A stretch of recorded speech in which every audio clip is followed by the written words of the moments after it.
प्रणाम प्यारे विद्यार्थियों, कैसे हो आप सब। आई होप आप सब बहुत अच्छे होंगे और निरंतर आत्मविश्वास और धैर्य के साथ कड़ी मेहनत करते रहिए, धीरे धीरे आप सफल जरूर होंगे।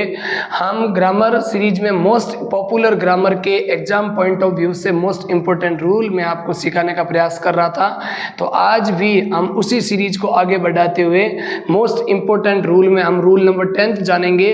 ये भी आज का रूल भी सब्जेक्ट वर्ब एग्रीमेंट चैप्टर से रिलेटेड ही है, जिसमें हम ये सीखेंगे कि कुछ नाउन ऐसे होते हैं जो दिखने में तो सिंगुलर दिखते हैं लेकिन अक्सर वो होते प्लूरल है। तो जब नाउन हमेशा प्लूरल होता है तो ये सब्जेक्ट वर्ब एग्रीमेंट चैप्टर की यही विशेष होती है कि जब नाउन प्लूरल होता है तो उसके पीछे प्लूरल वर्ब का ही प्रयोग होता है। तो देखिए थ्योरी क्या है कि देयर आर सम नाउन्स, यहाँ पर कुछ नाउन्स दे रखे हैं that look like singular but are used as plural subject, लेकिन दिखने में तो वो सिंगुलर होते हैं, that look like singular but are used as plural subject, यहाँ यूज्ड एज प्लूरल।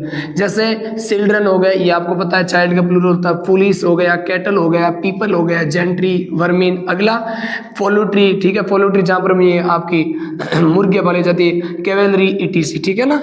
इससे अगला जैसे एग्जांपल के थ्रू समझे तो वर्मीन has oblique have destroyed crops, यानी कीड़े मकोड़ों ने, वर्मीन का मतलब होता है कीड़े मकोड़े, छोटे छोटे इंसेक्ट, उन्हें बोलते हैं वर्मीन। इसमें एस नहीं लगता, ये पहले से प्लूरल ही होता है, ठीक है ना। ये एक बात इसके बारे में और है कि ना तो ये इनका प्लूरल बनाया नहीं जाता क्योंकि अपने आप प्लूरल ही होते हैं, ठीक है ना। तो वर्मीन has oblique have destroyed crop, कीड़े मकोड़ों ने सारी की सारी फसल को नष्ट कर दिया था। तो ये प्लूरल होने के नाते इसके पीछे क्या आएगा, हैव, ना कि हैज। हैज हमेशा सिंगुलर को रिप्रेजेंट करता है, प्लूरल को। पोल्ट्री हैज और have become popular in that area, इस एरिया के अंदर मतलब जो ये मुर्गी पालन है वो सबसे ज्यादा पॉपुलर है, प्रसिद्ध है, ठीक है ना। तो इसमें पोल्ट्री मुर्गियों का पालन थे ना, तो ये प्लूरल है तो इसके अकॉर्डिंग क्या आएगा, हैव। अगला द जेंट्री, जेंटलमैन, ठीक है ना, वो लोग होते हैं उसे जेंट्री बोलते हैं। हैज ऑब्लिक हैव, तो जेंट्री भी प्लूरल है तो इसके according have. Asked the police to ban loud speaker.